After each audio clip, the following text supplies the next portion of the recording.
Good day, everyone. Since last time we talked about professional and academic writing, today we will going to discuss one of the examples of an academic writing, and this is what we called book review or article critic. But just a quick recapitulation of the summary of the previous lesson. Again, we talk about the three of the most important elements of writing. These are the purpose, audience, and subject. And again, we also talk about academic and professional writing. So for today, just like what I said, we will going to discuss now one type or one example of academic document, which is the book review or article critic. So, before we dive into our new lesson, these are the contents of our topic today. For the objectives of our lesson today, at the end of the lesson, the students must be able to identify the structure or components of a book review or article critic, determine the essential skills for academic writing, and create an analysis of a chosen book or article. So, before we will discuss the main topic of our lesson today, or the main idea of our lesson today, we will first discuss the difference between a book and an article. So, just for you to have a deeper understanding of these two. So, class, the difference between a book and an article primarily lies in their length, their context, their time sensitivity, and their depth. Okay? So, when we say length, book is typically much longer than article. Books can be hundreds of pages long, providing a comprehensive exploration of a topic, wherein articles are, of course, shorter than the book, since it usually ranges from 500 to 3,000 words and are meant to be read in a single sitting. And in terms of their context, books often provide extensive background information and context. Books delve into the subject matter in details, of course, offering insights into the motivations and broader implications of a topic, wherein articles, due to their brevity, tend to be more focused and direct, usually addressing a specific aspect of a topic. Time sensitivity. We all know that articles are often more time sensitive than books, since articles contains up-to-date information and are published more frequently. And books, on the other hand, may take years to write and publish. While they may offer timeless insights, they might not have the most current data or information. Their difference when it comes to the depth of these two, given their length, books usually cover a topic in much greater depth than articles. They can provide a thorough analysis and include multiple perspectives on the subject. And articles, while they can be in depth, are generally more limited in scope due to their shorter length. So, if you were given a chance to choose from these two, now what would it be and why? So, of course, if you're looking for quick current information on a topic, an article might be the best choice for you. But if you want a deep, comprehensive understanding of a subject, a book would be more suitable for you. So now let us discuss the difference between review and critic. So when we say review, it is a formal assessment or examination of something with the intention of instituting change if necessary. When we say critic, it is a detailed analysis and assessment of something, particularly in fields like literature, philosophy, or political theory. always remember that these two involves a detailed or systematic evaluation of a certain topic, especially the arguments and the ideas presented in that particular topic. And please always remember that the essence of a critic is not just to provide criticism or negative points about a certain idea or topic, but a critic aims to provide a balanced, objective analysis that considers both positive and negative aspects rather than just criticism, which might focus solely on the negative points. Now, let us go to the definition of a book review. So, what is a book review? A book review is a critical assessment of a book that includes a summary of the content, an evaluation of the writing, and a discussion of the book's themes and context. A book review provides potential readers with an overview of the book's strengths and weaknesses, often helping them decide whether it is worth reading or not. Again, when we do a book review, it should be fair, balanced, and should provide a reasoned argument to support the reviewers or your opinions. Writing a book review involves a few key steps to ensure a thorough and balanced critique. So here's a concise guide.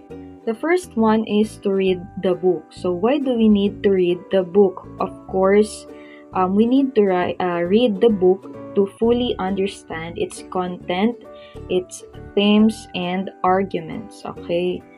Second is to summarize the content. So in summarizing the content, you just only provide a brief summary of the book's main points without giving away spoilers. Our goal in writing a book review is for us to provide a sneak peek of that particular book to our audience or our readers. So that's why we need to be careful in writing the summary of the content of that particular book to avoid giving away spoilers. The third one is evaluate the book. So in this part, we share our thoughts on the book, including what we like and what we didn't like. Again, in writing a book review, we should not be biased. That's why we include not just the things that we didn't like about that particular book, but we also include the things that we liked on that particular book. So, in this part or in this step, we also discuss the author's writing style, character development, and the book's contribution to its genre.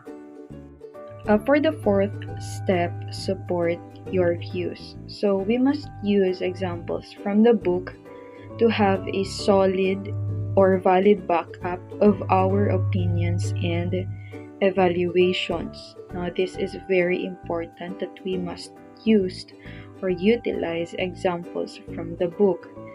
For the last step is to make a recommendation. In this part, we can include the relevance of the book or who would enjoy the book and why. So, class, I have here an example of a book review. The book is entitled I Captured the Castle by Jody Smith.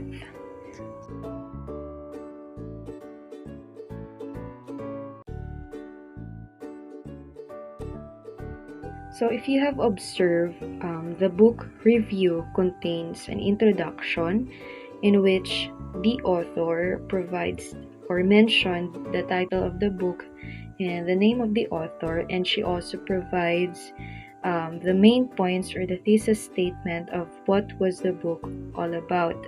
In addition, the writer also provides a summary of the content, and she also evaluates the book by discussing the style of the author and the characters of that book, and she also include the other things that she liked and didn't like.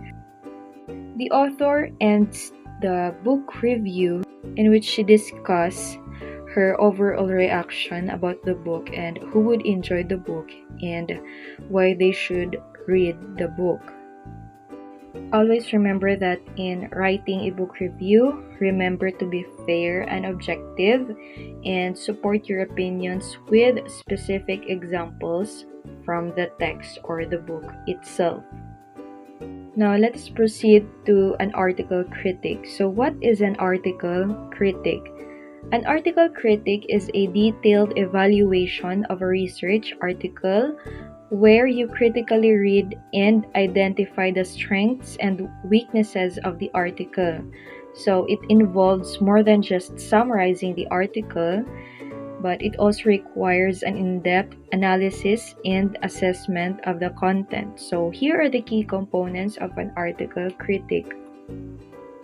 An article critic has an introduction wherein you briefly introduce the title or the article, including its title, author, and main points of that particular article.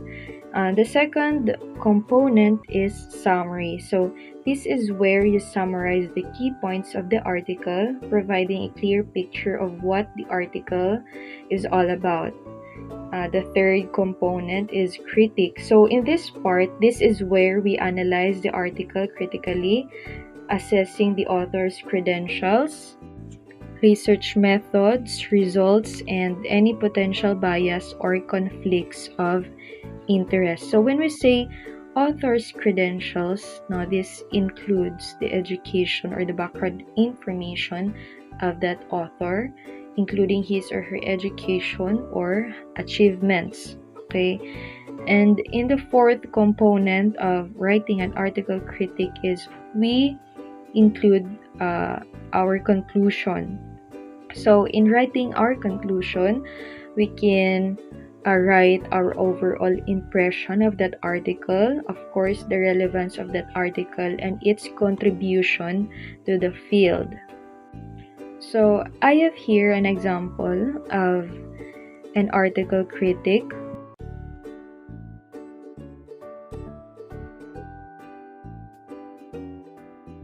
Now let us proceed to the structure of a book review or article critic.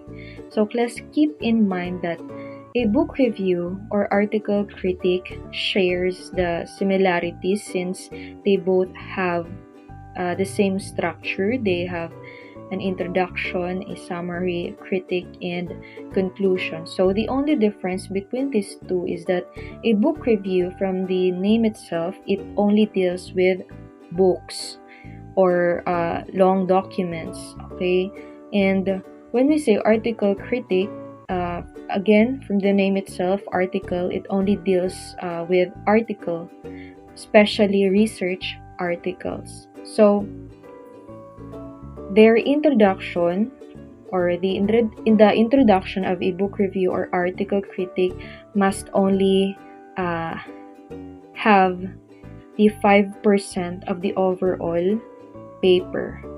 The summary should have the 10% of the paper. For the third component is the review or critique. So this part must have the big percentage of your overall paper. Okay, and then in your conclusion or in the conclusion part only contains 10% of your overall paper. Class, always remember that the goal of an article critic or a book review is not just to find faults, but to provide a fair and balanced assessment of that text value. So, just like what I have mentioned, our topic for today is an example of an academic document. So now, let us identify the essential skills for academic writing.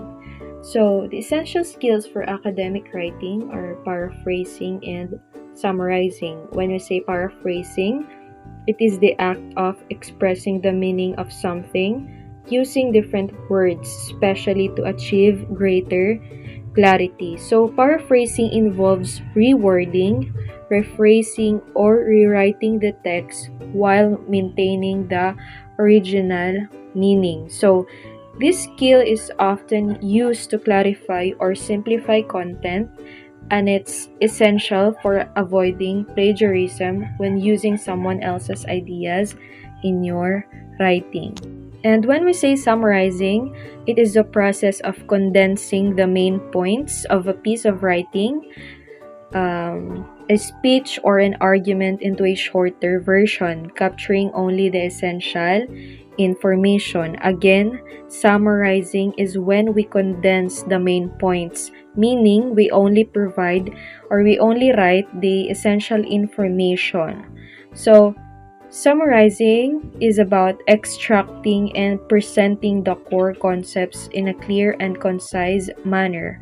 And this often provide an overview or to only highlights the most significant parts of the original content. So that's all for today. Thank you and have a nice day.